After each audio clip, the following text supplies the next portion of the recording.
안녕하세요. "어떤 일로 연락 주셨을까요?"에 대한 변협 등록 가사법 형사법 전문 변호사 지재훈 변호사입니다.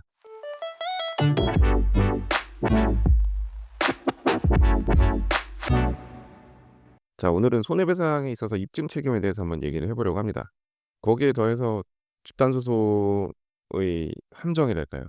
집단 소송 혹은 단체 소송을 제기할 때 큰 기대를 하면 안 된다는 점도 얘기를 해 보려고 합니다. 며칠 전 서울중앙지방법원에서 꽤 흥미로운 판결이 하나 나왔습니다. 아마 뉴스에서 보셨을지 모르겠는데요. 갤럭시 S22, 22 아무튼 그 특정 제품명을 계속 말하면 안 될 것 같아서 여러분이 아시는 그 스마트폰 성능 제한 논란이 있었죠. 한참 전 일이 되어 버렸는데 아무튼 그 성능 제한으로 인해서 소비자들이 손해를 봤다고 손해배상 청구를 한 사건이 있었습니다. 원고는 무려 1,881 명. 이분들이 삼성전자를 상대로 손해를 배상하라면서 소송을 제기했지만 법원은 전부 패소 판결을 내렸습니다. 이제 판결문 내용을 조금 자세히 들여다보면 소비자를 기만한 광고가 있었다는 사실 자체는 법원도 인정을 했어요. 그러니까 재판부는 일부 고사양 게임 앱을 실행할 때 속도가 인위적으로 느려지는데도 최고 성능을 즐길 수 있다고 광고한 것은 오해 소지가 있다고 판단을 했거든요. 그럼 기만적인 광고를 했으니까 나쁘네. 당연히 손해배상 책임이 인정이 되겠지라고 생각을 하실 수 있는데 중요한 것은 그게 아니라는 겁니다. 왜 패소를 했을까요, 소비자들이? 자, 누군가가 잘못을 했어요. 뭐 그 기만적인 광고를 한 것 자체는 잘못이죠. 근데 그 잘못된 광고로 인해서 실제 손해가 있었는지, 그리고 그 손해가 진짜 광고 때문인지 이것을 입증하지 못했기 때문에 패소를 했습니다. 자, 실제 소송을 진행하다 보면 입증 책임이라는 게 상당히 중요하게 다가옵니다. 그러니까 간단히 예를 들면 손해배상 청구를 하는 경우 원고에게 입증 책임이 다 있어요. 누가 어떤 잘못을 해서 그것 때문에 내가 얼마나 손해를 봤는지 이런 것들에 대한 입증 책임이 1 차적으로는 원고에게 있습니다. 많은 분들이 이제 저한테 상담을 받으러 오시면서 일단 억울한 마음을 가지고 '아, 변호사가 어떻게 해줄 수 있지 않을까.' 싶은 마음에 본인이 당한 억울한 사례를 들고 찾아오십니다. 근데 인제 막상 증거가 없어요. 그리고 증거를 확보할 방법도 마땅히 없어요. 이런 경우에는 무작정 소송을 제기하기 어렵다고 말씀을 드리죠. "아니, 잘못은 저 사람이 했는데 내가 지금 아무것도 못한다는 게 말이 됩니까?"라고 말씀을 하시는데 입증 책임이 원고에게 있기 때문에 그래요. 그러니까 저 사람이 뭘 잘못했는지 일단은 원고가 들이밀어야, 그리고 저 사람의 잘못 때문에 내가 얼마의 손해를 입었다는 점을 입증을 해야 되는데 그냥 막연히 청구할 수 없다는 겁니다. 입증 책임이 원고에게 있기 때문이죠. 뭐 소송은 제기할 수는 있죠. 근데 상대방 입장에서는 입증 책임이 원고에게 있는데 원고가 전혀 입증을 못하고 있다, 이 한마디만 하면 뭐 소송은 거의 끝나버리는 거죠. 이제 물론 소송을 제기한 이후에 사실조회나 문서 제출 명령이나 기타 등등 해 가지고 입증을 하는 방법도 있고 그런 점을 고민을 해 봐야 되지만 이제 그럴 정도의 사안이 아닌 경우에는 그냥 무작정 억울하다고, 저 사람이 잘못했다고 손해배상 청구를 할 수 있다고 생각을 했다가는 나중에 오히려 패소를 하실 수 있다. 그리고 상대방 변호사 비용까지 책임을 져야 될 수 있다라는 거를 염두에 두셔야 됩니다. 아무튼 이 스마트폰 사건으로 다시 돌아와서 아마도 인제 원고들은 이런 주장을 했을 겁니다. "우리는 최고 성능이라고 믿고 스마트폰을 샀는데 실제로는 성능 제한 앱이 숨어 있었다. 그래서 고사양 게임을 즐기기 어렵거나 성능 저하를 겪었다. 손해 입었다. 손해배상해 달라." 뭐 이런 주장을 폈겠죠. 근데 이제 이에 대해서 법원은 이렇게 판시를 했습니다. 실제로 그 성능 제한, 고스라고 하던데, 고스가 적용된 상태에서 고사양 게임을 돌렸는지, 그리고 그 결과로 성능 저하를 겪었는지, 또 그 불편함이 구체적인 금전적 피해나 정신적 손해로 이어졌는지, 그런 것들을 원고들이 입증을 해야 되는데 못했다. 대부분의 원고들은 일반적인 사용자였고 자신이 겪은 피해를 구체적인 수치나 비교 데이터로 입증하지 못한 것으로 보여집니다. 그리고 아까 원고가 1,800 명이 넘는다고 말씀을 드렸죠. 그 원고들 중에는 고스가 적용되기 이전에 제품을 구입했거나 고스가 문제되면서 클럭소 상한 설정을 해제를 했는데 그 해제 이후에 제품을 구매한 사람도 이 사건에서 원고로 손해배상 청구를 했다. 그래서 인제 이런저런 사정을 고려해 보면 기만적인 광고를 한 건 사실이지만 그로 인해서 실제로 손해가 발생했다고 보기는 어렵다. 손해와 광고 사이에 인과관계는 입증되지 않았다라고 법원은 판단을 했죠. 이제 소비자 측에서는 합리적 선택권 침해 뭐 이런 얘기도 했는데 재판부는 이 클럭스 제한하는 정책은 일부 고사양 게임 앱에 한정해서 적용이 되는데 이러한 앱을 실행하지 않는 경우에는 기기 성능에는 아무런 제한이 발생하지 않는다. 실제 이 적용 대상이 되는 소비자 비율이 매우 적어서 이 고스가 적용되고 안 되고 이게 소비자의 제품 구매 결정에 중대한 영향을 미칠 사안으로 보기 어렵다라고도 설명을 했습니다.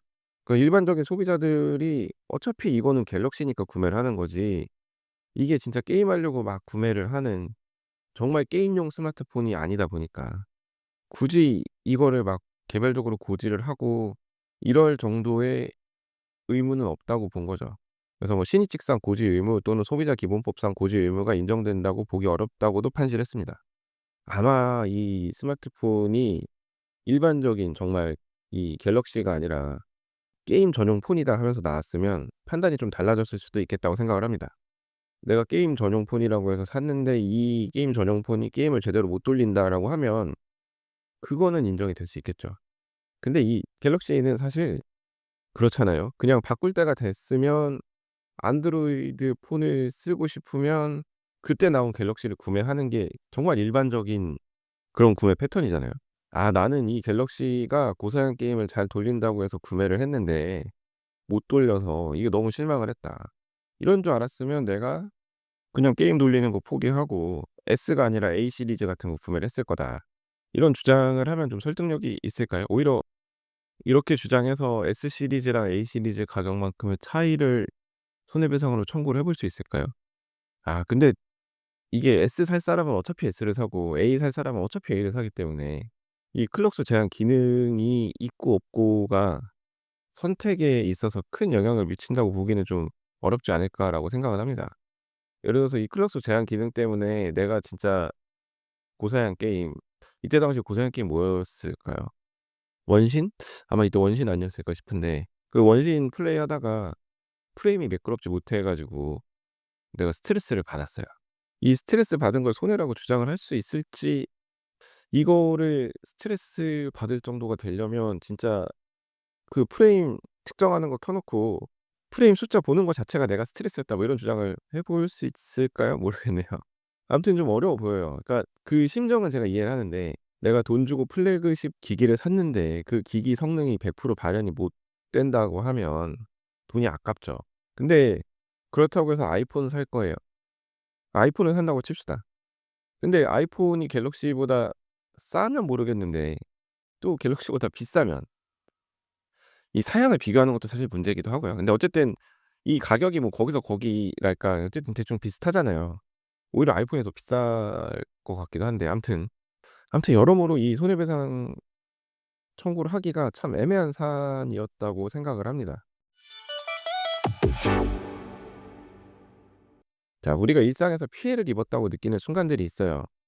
예를 들어서 얼른 밥 먹고 외출해야 되는데 음식 배달이 늦어 가지고 외출이 늦어졌다 뭐 이런 경우.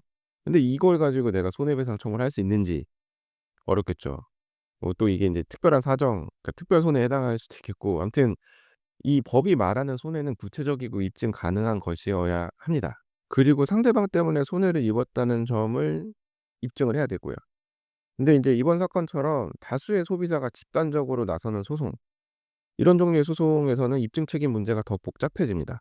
많은 사람들이 공통적인 피해를 입었으니까 그걸 바탕으로 청구를 했고 '더 입증이 용이하지 않을까.'라고 생각하실 수 있는데 이 건과 같은 경우는 개별 사용자의 피해가 각기 다르고 예를 들어서 이 사건의 원고 중에 뭐 제가 이거는 잘 모르지만 저희 어머니 뻘 되는 분이 기기를 구매했는데 뭐 집단 소송한다고 해서 참여를 하셨어요.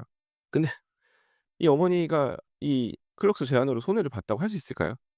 이제 부모님들 끽해 봤자 인터넷 서핑하시고 뭐 사진 찍고 카톡하시고 뭐 이런 정돈데 뭐 가끔 이제 고스톱 게임 같은 거 즐기시는 분들이 있으시죠. 근데 고스톱 게임이 뭐 3D도 아니고 진짜 고스톱 게임 돌릴 때 고스 돌아가 가지고 먹어야 될 거 못 먹고 뭐 이런 상황이 벌어지지 않는 이상은 사실 그런 상황이 벌어진다고 해도 그걸 손해로 주장하는 것도 참 웃긴 일이고요. 아무튼 이렇게 각자의 사용 패턴이 다르고 앱 종류나 설정 뭐 이런 거에 따라서 고스가 실제 작동했는지도 따져봐야 되고요. 결국 법원은 모든 원고에게서 공통적으로 발생한 손해를 인정하기가 좀 어려웠고, 그에 따라서 손해배상 책임도 부정했다고 보여집니다. 우리가 일반적으로 생각하는 피해는 종종 정서적인 것입니다. 속았다, 실망했다, 분노했다. 근데 이제 법은 감정에만 기댈 수 없어요. 그러니까 진짜 객관적으로 얼마의 손해를 입었는지를 입증할 수 있어야 그나마 손해배상 청구를 해볼 여지가 있죠. 모르겠습니다. 인제 이게 집단 소송이 아니라 진짜 개별 이용자가 언제 어떤 앱을 실행했는지, 그때 화면 프레임은 몇이었는지, 배터리 온도는 어땠는지, 뭐 그런 것들을 그 스크린샷이나 로그로 확보해 놓았고, 그걸 바탕으로 손해배상 청구를 했다면 또 법원이 어떻게 봤을까요? 그거는 좀 궁금해집니다. 근데 설사 손해가 인정이 된다고 해도 기기값 전체가 인정이 되지는 않을 거고, 해 봤자 몇만 원에서 몇십만 원 정도일 텐데 이제 배보다 배꼽이 더 커지는 거죠, 이런 경우에는. 그래서 집단 소송을 하는 건데, 또 집단 소송에는 이런 맹점이 있고, 집단 소송에 참여하면서 "나는 내 거 별개로 주장해 달라." 뭐 이렇게 주장하기는 제가 봤을 때 좀 어려울 거거든요. 보통 인제 이거 진행하는 쪽에서 달라는 자료만 넘기고, 나머지는 인제 그 법률사무소나 법무법인에서 알아서 진행하는 형태가 많을 텐데, 아무튼 집단 소송 같은 거 참여하실 때 뭐 인지대 송달료 명목으로 몇만 원이라도 내는 경우가 있거든요. 인제 이런 거를 생각을 하시고, 돈을 어떻게 보면 로또 산다는 기분으로 돈을 내고 소송에 참여를 하시는 게 나중에 실망을 덜하는 길입니다. 운이 좋으면 돈을 받는 거고, 인제 운이 안 좋으면 이번 건 같이 이렇게 진행이 되는 거고요. 아무튼 오늘은 소송에서 정말 중요한 입증 책임, 그리고 집단 소송에 대해서 제가 생각하는 거를 간단하게 한번 얘기를 해 봤습니다. 자, 오늘 제가 준비한 얘기는 여기까지이고요. 오늘도 끝까지 들어 주셔서 감사합니다. 자, 다음 에피소드에서는 더 흥미롭고 유익하고 현실적인 그런 법률 이야기로 찾아뵙도록 하겠습니다. 이상 대한변협 등록 가사법 형사법 전문 변호사 지세훈 변호사였습니다. 감사합니다.